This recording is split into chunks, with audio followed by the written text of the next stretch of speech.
As you may see, more than 50% of modern players, perhaps even two-thirds, belong to the height category, which you will find here in the part 2.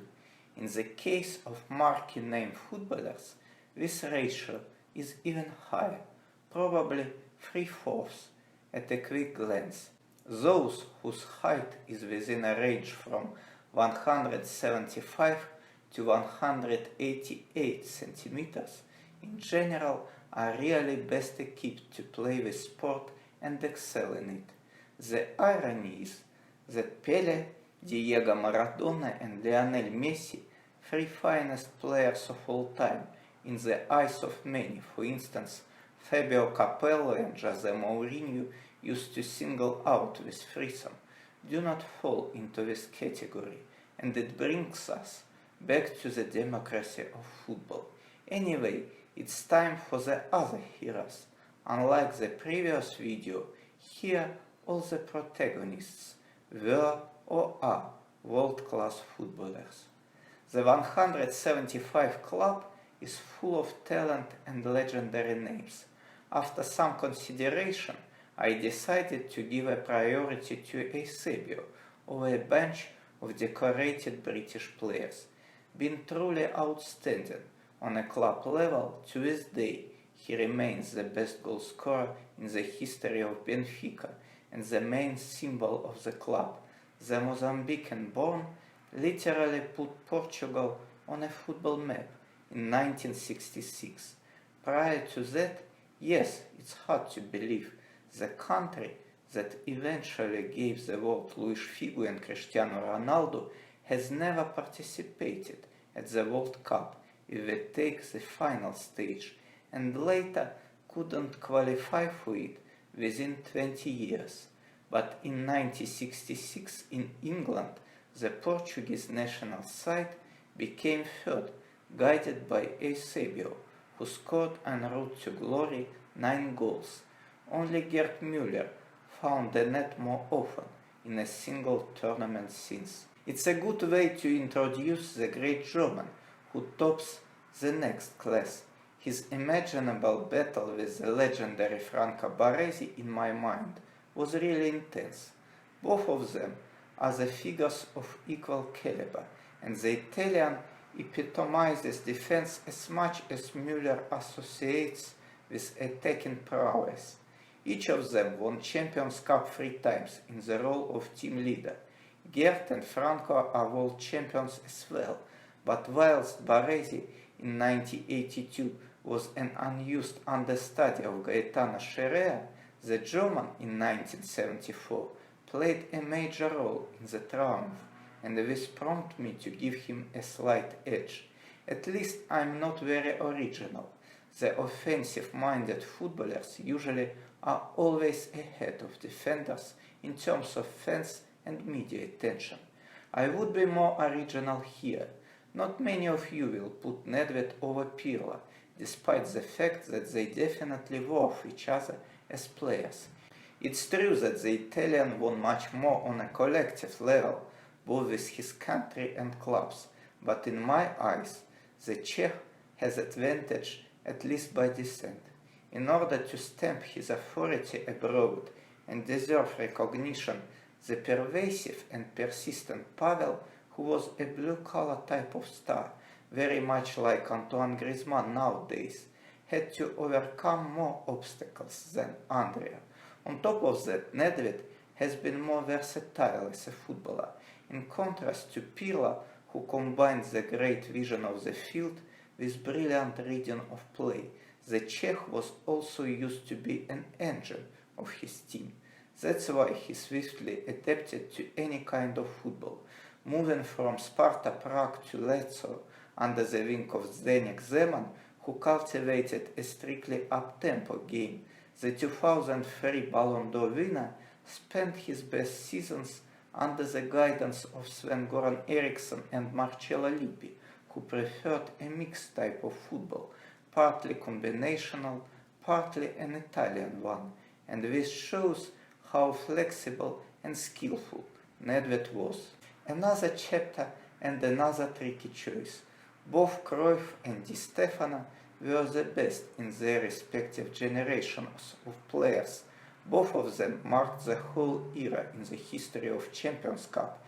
Each of them used to dominate in matches and interpret football in his own special way.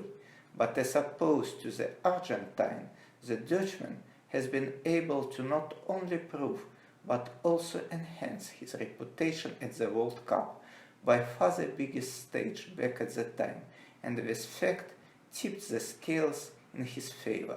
Let's not forget about Kylian Mbappé though.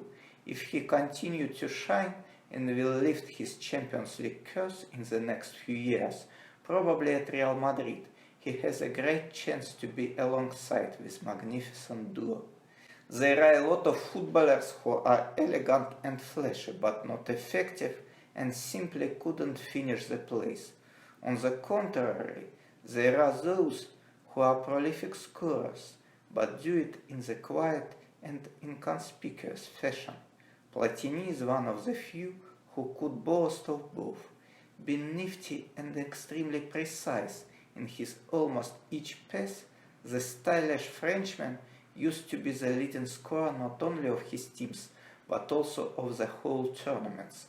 It's curious that being a handsome man with the appearance of actor who always looked impressive on the pitch.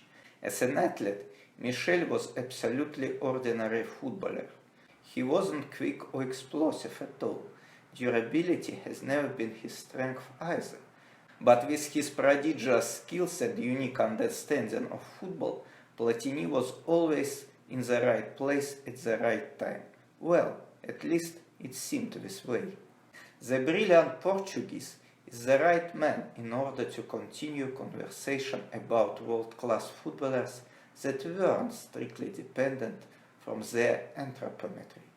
Will he be 5 centimeters taller or 5 centimeters shorter? Figo, in any case, would be a marquee name in this sport.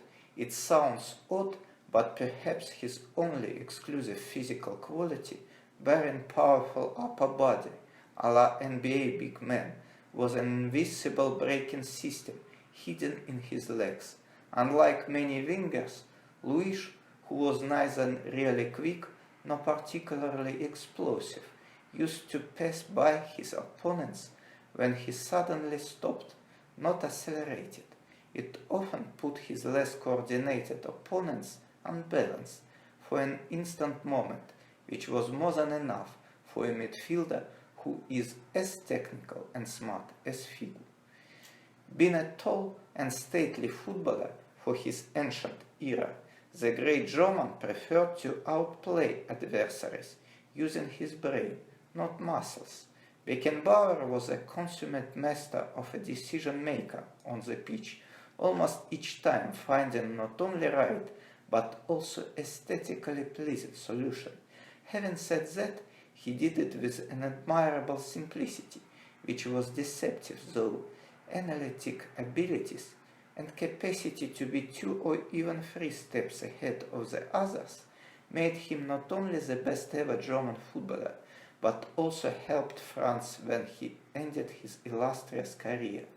No one in the history of the game hasn't been not near as successful in so many various and sometimes contradictory roles. The perennial icon of Bayern, the German has been also the most influential president of the club. He was a world-class coach, outstanding organizer, functionary, and to this day remains a wealthy businessman. There is no doubt that he was one of the most talented players of all time, especially from the physical point of view. Being basically a tall man, the Brazilian possessed finesse, agility, and body control, which are usually common to those who are 7 or 8 centimeters shorter than him, along with the improvisation of a magician, fabulous technique, and extreme confidence. It allowed Ronaldinho to be on top of the football world for 3-4 seasons back in the mid-2000s. The problem is that very much like the other people with extraordinary abilities, he at a certain point simply overestimated himself, relying too much on his innate gift, and went too far, trying to get rid of the hardships, which are inextricably linked with the profession. After that, he has never been the same. World champion, Champions League winner, two-time best footballer on the planet, and it's an incomplete list of his achievements. Ronaldinho at the same time remains one of those stars who used less than 50% of their talent, and this fact speaks volumes about how immensely gifted he initially was.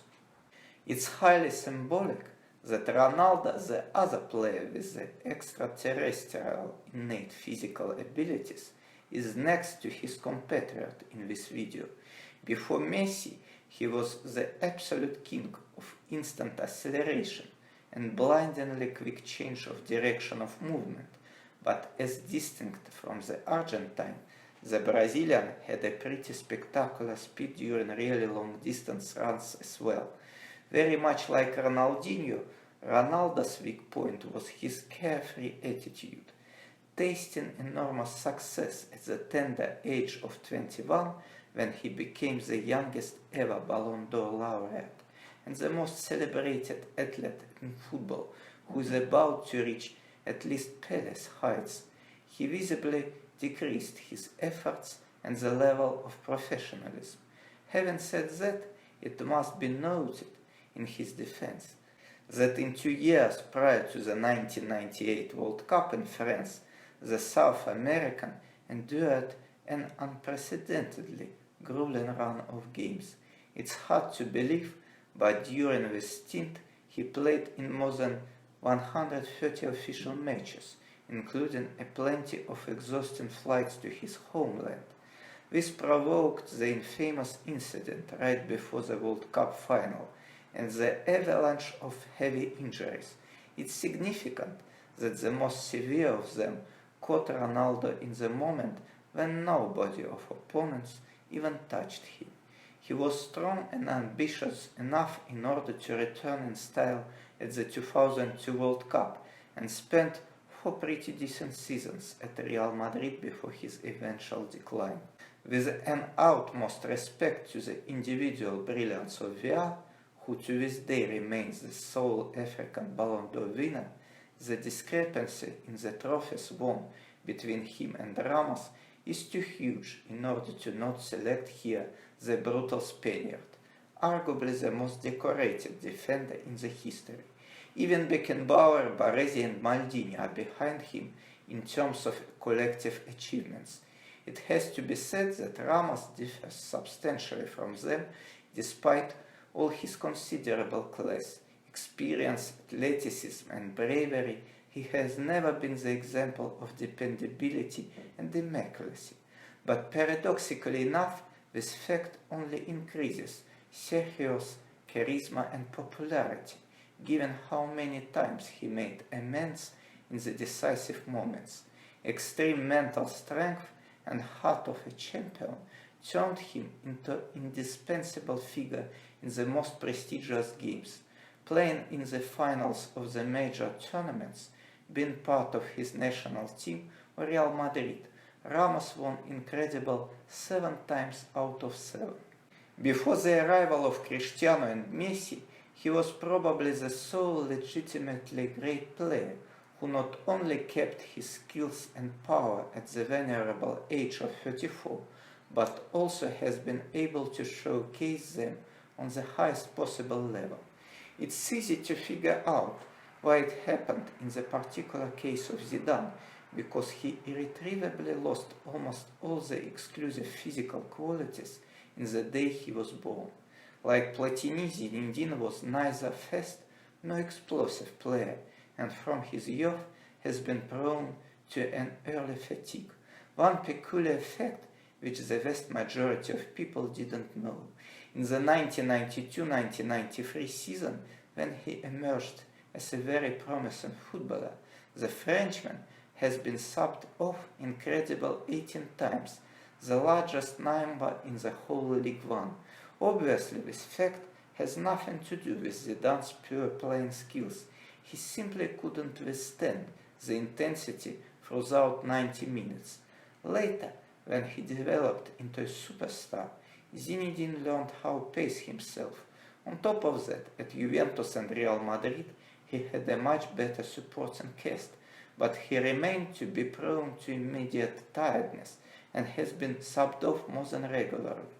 But how many of you, dear viewers, noticed it? Not many, indeed. And this is Zidane's greatness all about, having a lot of weak points and deficiencies, mainly the innate ones. He managed to disguise them so naturally and brilliantly through his splendid technique and football IQ that for the most people this shortcomings remains invisible to this day. The good-looking Brazilian is one of the major examples of a great player who relied mainly on his innate physical qualities. During his prime, Kaka thrived on remarkable speed and explosiveness, along with a superb body balance and genuine South American touch.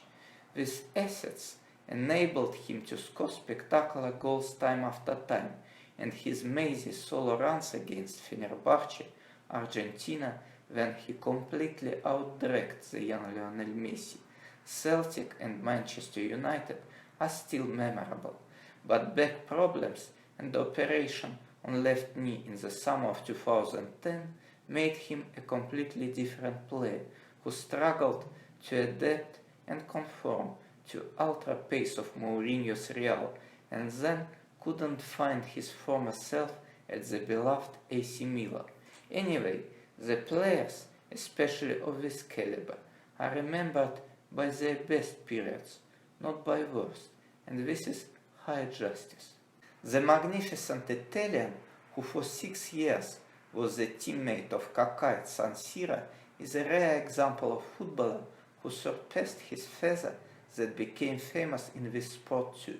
Cesare Maldini was a captain of AC Milan and the Squadra Azzurra in the remote 1960s and was pretty respectable defender on his own right, but Paolo comfortably bettered him in terms of greatness and accolades, being only in his mid-20s.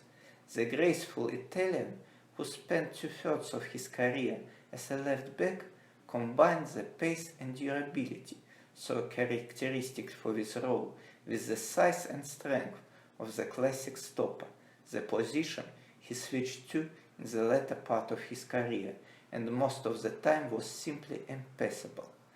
This video finishes with another AC Milan legend, one of the most physically gifted centre forwards of all time. Basten, interestingly enough, in his childhood was rather short, but then being in the high school suddenly became almost 20 centimeters taller over summer. After this amazing transformation, he miraculously retained all the traits of his former self: agility, dexterity, and coordination of movements, adding to them aerial ability. In the days when the footballers of his role, and especially of his size, used to stay in the box literally for hours patiently waiting for a cross, Basten, who was an excellent passer, 90% of the time played as a midfielder, a la Karim Benzema. Unfortunately, this unexpected growth brought him not only pluses. Marco's ankles, always been soft and fragile, and often been forced to get the ball back to the goal, in the Serie A of those days counterattacks have been limited to an absolute minimum. He was condemned to get injuries that eventually stopped his glittering career way too early, at the age of 28.